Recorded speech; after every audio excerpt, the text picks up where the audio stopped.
Good evening again. So I had previously created a visual filters video only to realize that I didn't actually do it for the correct thing. So now I'm going to do another video to do the right thing. Um, so first of all here, I'm going to turn off the visual filter that I previously created. I'll come down here, turn that off, come over here, turn that guy off. To make sure it doesn't mess with me here. Okay, so to create a visual filter, first of all, what you have to do is come up here to Documents, come down here to Visual Filter, click on that, come over here, make sure Morphology is clicked, go down to Greek, obviously we want Greek logos, logos, hit the @ symbol, come down to Verb, over here to Move. So we want the imperative verbs here. So verb, imperative. And then we want to create a color for this. I've already used blue, so for this I'm going to use red. And then I'm going to title this Imperative Verbs. And then we should be good. So I'll click off that. So right here in Mark, there's got a couple, but we're not really looking at Mark. So we're going to click over here to Romans,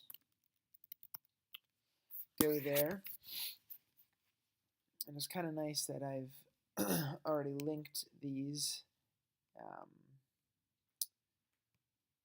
so that when I go to Romans, it actually goes to Romans over here as well. So let's go through the introduction here to the greeting.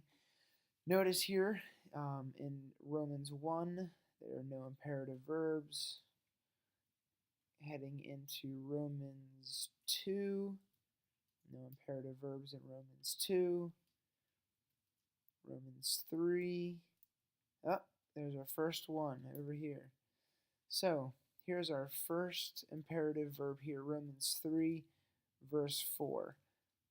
But we only have one there, so let's just keep going to see where Paul actually starts getting into some more of the practical information, switching from the theological information. Get through 4, there's just that one. Get into 5, there's just that one. There we go. Chapter 6, we start getting to some of them here. Here we go. So essentially Romans 1 through 6, the first couple verses of 6, starting here in Romans 6, chapter 11, we start hitting some of these imperative verbs here. And we can continue going through here. 7 doesn't have any, 8 doesn't have any, 9. But you get the point because, at this point here, that's interesting. Wonder why that doesn't show up over here. But either way, you get the idea that it can be an amazingly beneficial tool. See down here in 11, we get into some more of these imperative verbs over here. But it's great to be able to help understand better what Paul is saying in Romans here, just simply by being able to set up these visual filters. Now, the second one that we wanted to look at here was Romans, and we wanted to look up Ephesians. Just go to Ephesians here, get through the introduction. Just like Romans, we don't see anything in chapter 1. Get into chapter 2.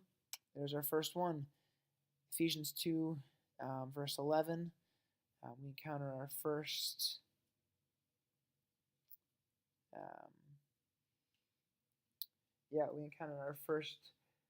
imperative verb there. Keep scrolling down through. Nothing in 3 really. Whoa, chapter 4, starting in 25 though, we really see how many imperative verbs show up here.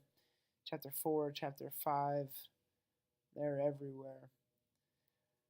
So it's great to be able to visualize this from the filters. And again, if we ever want to turn these off, just come up to these 3 little dots, click down here on the imperative verbs, and they're all gone.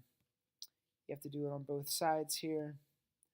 If you want to set any of the other ones, so turn them back on, turn them on over here. I can set on the present and future actives. That's one I had set up previously, but for this video, we don't want that one on.